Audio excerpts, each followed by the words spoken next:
തട്ടിക്കൊണ്ടുപോയെന്നായിരുന്നു case. പക്ഷേ കാര്യങ്ങൾ ഇത്തരത്തിലാണെന്ന് അറിഞ്ഞില്ല. It's okay. നിങ്ങൾ നിങ്ങളുടെ ഡ്യൂട്ടി ചെയ്തു. കേസും വഴക്കൊന്നും കൂടാതെ ഇത് ഇവിടെ കൊണ്ട് തീർന്നല്ലോ.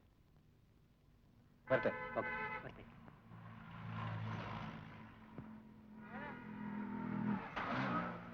ഇതുകൊണ്ട് തീർന്നെന്ന് ഞാൻ കരുതുന്നില്ല. മീരയുടെ ഫാദർ അത്രയ്ക്ക് സ്വാധീനമുള്ള ആളാണ്. ആ, ഇനി ഉടക്കാനാണ് ഭാവമെങ്കിൽ അപ്പൊ കാണാം. നിങ്ങളൊക്കെ തക്ക സമയത്ത് ഇടപെട്ടത് നന്നായി. നന്ദി പറയാനുള്ള പുറപ്പാടാണോ? സാരമില്ല, ഇതൊന്നും അത്ര കാര്യമാക്കരുത് കേട്ടോ.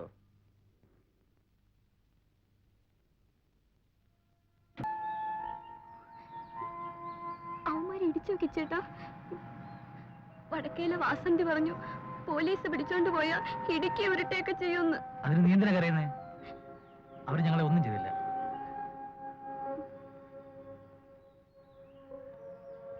എന്തോ നാടാക്കിച്ചു ഈ കേസും പോലീസും ഒക്കെ. വയസ്സുകാലത്ത് മനസ്സമാധാനത്തോടത്ത് കണ്ണടയ്ക്കാൻ നീ സമ്മതിക്കില്ല. അച്ഛൻ വിചാരിക്കുന്നതൊന്നുമില്ല. ആ, ഒന്നും ഉണ്ടാകാതിരുന്നാൽ മതി. എങ്ങാണ്ടൊന്നും ഒരു പെണ്ണിനെ വിളിച്ചോണ്ട് വന്നിട്ട്